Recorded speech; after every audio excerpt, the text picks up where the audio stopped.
108 of them plus 209, 360 lawmakers. How many are the politicians that will hold how many million people hostage? So beyond the case of Senator Natasha is an outright and flagrant, abuse of power. The National Assembly today has almost become an extension of the executive. It is like the APC town hall. When the president goes to submit a budget, they greet him with his political mantra, on their mandate they shall fall. That place is the People's Assembly. So when will the Senate leadership be also suspended for turning a house that should be apolitical to a political party stakeholder meeting?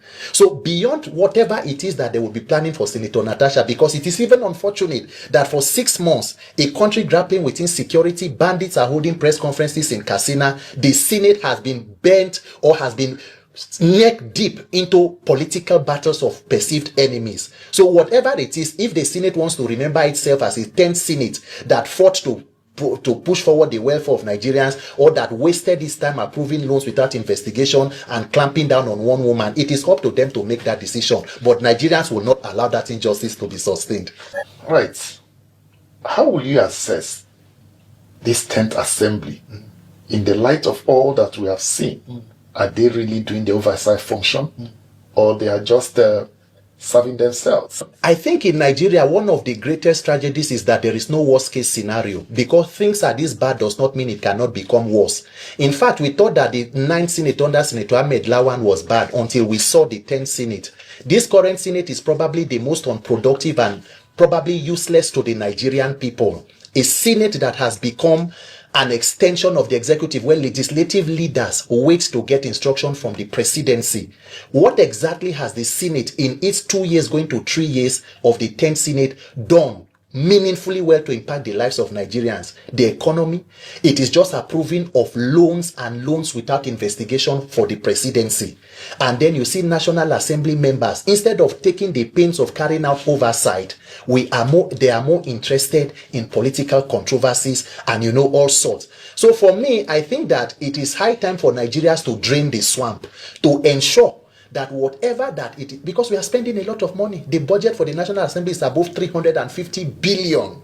So when you spend so much money on non-essentials, on something that is not productive to the people, we are the collateral for that level of mismanagement and recklessness. So I think it is shameful what the legislative arm of government has become, because that is the arm of government empowered to carry out oversight. And if it can become that, where is democracy headed? Where is the country headed?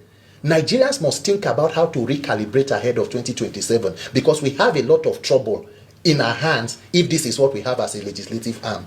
All right, you've been in the forefront of electoral reforms. I can even see it on your T-shirt. Fix INEC. Fix INEC now. How do you think we can fix INEC now? It has to be an electoral revolution. Mr. Victor, it is simple. Nigeria, we have been living in self-deceit. We have been living a lie. We claim to be a democracy. This year we celebrated 26 years of uninterrupted democracy in our fourth republic, and we have just done 65 years of independence. The hallmark of every democracy are free, fair, credible, and peaceful elections. That is the foundation, because it is a social contract where the citizens choose their leaders, and when they are dissatisfied with their performance, they can vote them out. If you fail to fix elections, there is no point of accountability. So we go through a vicious circle where people just continue to lament about bad leadership. They rig themselves back into power. They complete their 8 years. They rig another person who will become even worse. So if truly we want to be a democracy, it must be through free, fair, credible, and peaceful elections.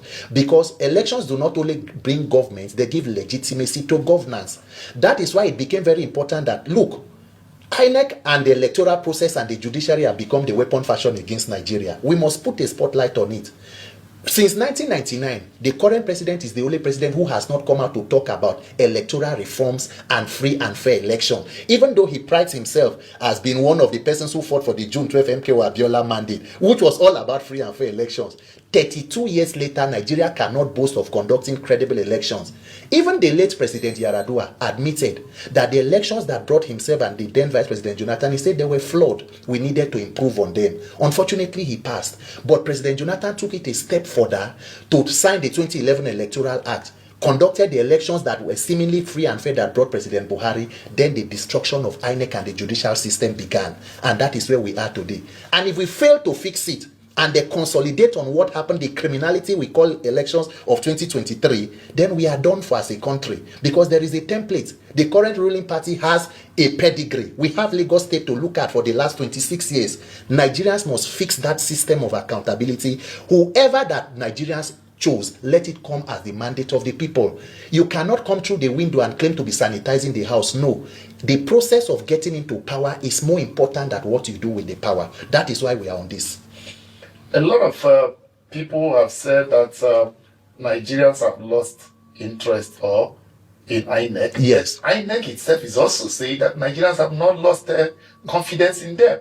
That is about the individuals, not about INEC. How do you react to that? I think it is unfortunate, because INEC should, the leadership of INEC should bury their heads in shame. The professor of INEC, the INEC chairman currently, his tenure will soon be finishing. In a normal society where there is a rule of law, the INEC chairman should be on a subject of investigation. And I say it with unequivocally. If you collect 300 and something billion to carry out one particular project, you say the electronic technology will be the game changer. You needed about 150 billion and all of the position papers you did. Sir, on the day of delivering, you said the Senate result could pass through the server, but the presidential could not because there was a glitch. Sir, do we know what caused the glitch? Has INEC told us why we should not have further glitches moving forward? The politicians, have they come out to say, in the minimum, let us know why taxpayer money should be wasted in such a misadventure, and on the day of delivery it fails? Until date, there is no conversation about electronic tech. In fact, the 2023 election has not even been reviewed by this current INEC chairman who is about to go. And when you say the people do not trust the process, INEC data for 2023, total number of registered voters was about 93 million. Collected PVCs were about 87 million according to INEC. The total number of persons who voted in that election were less than 28 million people. Sir, why do more than 50 million people take the pain of registering, collecting PVC and are not interested? It's simple. Nigerians do not trust those processes or those activities we call elections. In the words of one of the African Union observation team that came in 2023, they say what we came to do was not election monitoring, it was a crime watch. Imagine leadership that comes from a process of criminality. How does the country move forward? And INEC is telling people that it's not about. So for us now, it is to plug the loopholes. If the judiciary had done what they needed to do, we will not be where we are. But unfortunately, the judiciary have decided to be a willing tool in the hands of the politicians. So we need to plug every loophole and ensure that there is less human interference no matter who is running the agency, and then mobilize to protect your vote. But I personally believe that what will change elections in Nigeria is an electoral revolution. I mean, it has to become a national conversation. The issues of election in Nigeria must be raised to the level of a national crisis, because failure to do so will just allow us to be at the mercies of the politicians in government and persons who they install there. The act is clear. The guidelines for INEC are clear about how to appoint persons. But of course, it's solely the prerogative of the president. Persons are saying that, oh, you may need to now amend the law so that it is not just the sole responsibility of the president, who will also be a participant or a contestant, picking the umpire. But then again, to what extent can we really control the interference of people? Even those who may not be card-carrying members, by the time they get in there, how do you control their own activities? That was why it became important that, can technology insulate the process from human interference? And even when you raise all of these issues and say this person should not be a national commissioner, the person is a card-carrying member, what judiciary are you going to take the case to, sir? So Nigerians must wake up, because even now, the electoral reform, there is no political will from this 10th assembly to... If you pass electoral reform and do free and fair election, you are almost saying that 90% of the current politicians should retire and go out of office. So it will take a critical mass of Nigerians to wake up and insist that the right thing should be done, or else we continue in these irregularities. If you are to ask to point one or two steps you think should be taken to achieve these electoral reforms, what will it be? Occupy National Assembly. Nigerians must mobilize civil society, everybody who means well for Nigeria. As the Senate resumes and begins considerations, they will begin a public hearing and all of those calisthenics about trying to do this, because of course politicians will be politicians. If they give you reform A, they open a loophole by B, because you know you cannot have it all together. So everybody must, in Nigeria they will say men must mount. Nigerians must put maximum civic pressure to implement or express your right to peaceful assembly. Put the pressure you need, and then begin to look at the critical part of what part of the Constitution or the Electoral Act and the INEC guidelines, whatever that needs to be amended should be amended. And then, of course, there is the part of almost every case, every political contest